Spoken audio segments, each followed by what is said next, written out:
after the fire seems to me one of the defining descriptions is it's human centric. The tagline, which is on this podcast, the worst club with the best people. You know what? Hugs are aplenty. You have so many Jenniferisms. Do you mind if I just remind you of a few and you tell me what they mean? I want to know how many people are going to roll their eyes while you do it, but do it anyway, because I'll love it. You talk a lot about the river of humanity. What does that mean to you? Oh, before I underwent a disaster, I'd been through earthquakes, and I'd been through some things, but when you lose so much in your town and when you are standing there and you're undergoing, and, mega fires go on for days. And what you see, and this is really normal in disaster, is that all of a sudden these people in the community, they rise up, they come together, they leave their gripes behind. Nobody cares who you vote for. We don't care how much money you have. And it turns to the very basic needs. How do we keep each other safe, warm, and dry, fed? How do we reevaluate every single day when the situation is really dynamic and really, really scary? We had multiple mega fires all at once, and where I live in Sonoma Valley was not the most famous fire. The Tubbs fire was the Nuns fire. It was about to come down and burn down where we are the birthplace of California here. It was so terrible physically, but it was really the most remarkable human experience of my life. In 2017, I needed a big dose of humanity. And I saw that my community of Sonoma Valley, because we are sort of cut off from the rest of Sonoma County, we're off the freeway, that we came together so beautifully every single day. And I knew that I could count on my neighbors, the people I grew up with. I could watch them actually serve each other, like people serving immigrants who are afraid to come out of their house, and these farm boys in big trucks, like tears streaming down their face, because we were all trying to do the right thing. And it was not anything that was a heavy lift in that way, because we were all doing it together. That is the river of humanity. And I see that every single place that I have ever been after a disaster. There's a book on this called A Paradise Built in Hell by Rebecca Solnit that somebody introduced me to after our fires. It turns out that remarkable communities arise after disaster or during disasters. And this is not part of the narrative that we are taught. And so I am not I'm a bit of a Pollyanna, or I aspire to be one.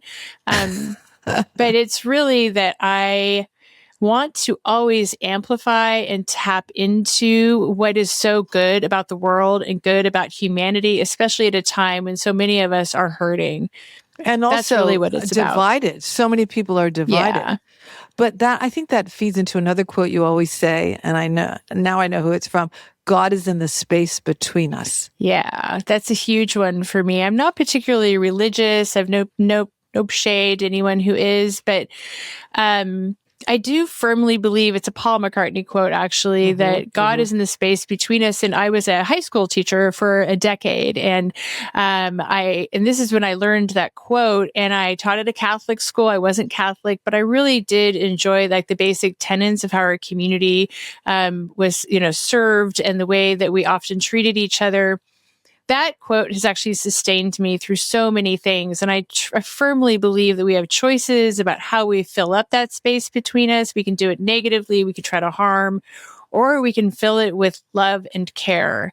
And it, that may sound trite to some people, but it's the most powerful thing in the world, is to bring people hope, to bring them love, and to demonstrate it, especially in their most vulnerable time. And so God is in the space between us means a lot to me. It's how I try to walk through the world, is to remember that, especially in the most challenging of times. And I have to tell you that for the most part, people haven't let me down.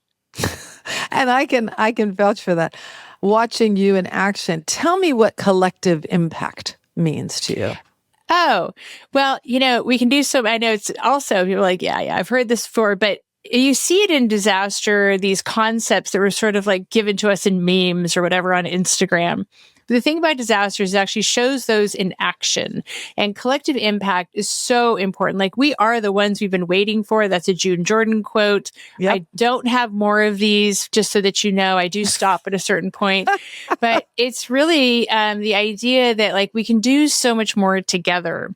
And studies have shown that we recover faster together, we rebuild faster together. And so when people sort of leave their individualism behind, not only do they do better emotionally, mentally, physically, they actually get home far faster. And so that's a big part of what we actually bring to communities is let us help you with some tools that you can adapt so that you can really expand your collective impact. And I also like to say to people, like, I love that for us. Like, what an honor and an opportunity to work beside your neighbors and your family and your friends in order to get people home. Like, that is an honor of a lifetime. It certainly is. I will tell you, in this work and what I've observed in the past year and some months is that there are people vying for attention. Everybody wants the nonprofit dollars. There's a lot of nonprofits that pop up and you kind of go, who's the real people? Who's really making a difference? What do you mean when you say fewer elbows, more hands? Maui has one love language, and the entire the mark for them of success is, did they get their entire ohana home? Did they get their families home? And they will do anything that will come first every single time. For Los Angeles, really the Palisades and the Eaton Fire in Altadena, and also Pasadena and some parts of San Gabriel Valley, they have certain love languages, but they're actually not that different. Both have really wonderful storied histories where people could be safe. In Altadena, the case was that it was really an impressive place for the Black community, was a very high home ownership, really impressive social justice. Also, Olivia Butler, love that for them. In the Palisades, it was a really safe enclave, especially for the Jewish community to go and to live. And it created sort of a bucolic lifestyle for people. And so it's not just about money or no money. It wasn't that at all. It was really, those were the love languages and things that people wanted back. Having said that, LA absolutely has another love language, which is in fact attention. And it is the most valuable commodity there. And so one of the things that you have to be good at when you're working in LA is that I can't, or my team cannot become attached to the attention, right? That's really important. We've certainly gotten a lot of attention, but we're really careful about not becoming attached to it.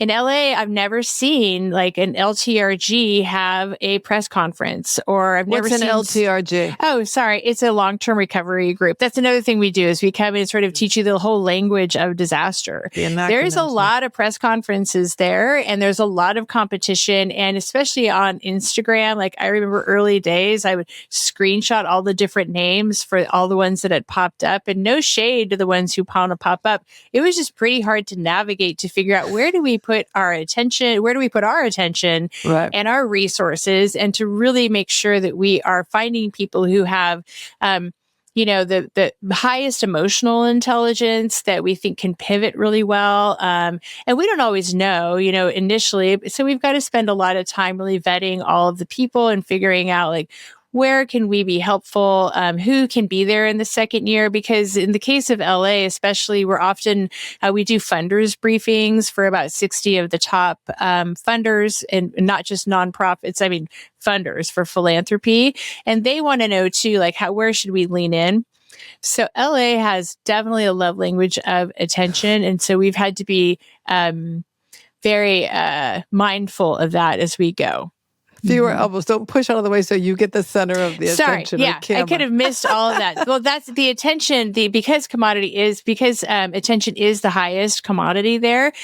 There is a natural tendency to want to elbow your way through the next time, because a lot of people in LA they are successful because they're competitive and they're competent, and they get to a certain place because they've exercised these skills so hard. The thing about disaster is that it doesn't actually work for disaster at all. Though, if you are competing with everyone around you, you actually slow the progress. But if you can work together, more hands, you will actually go much faster together.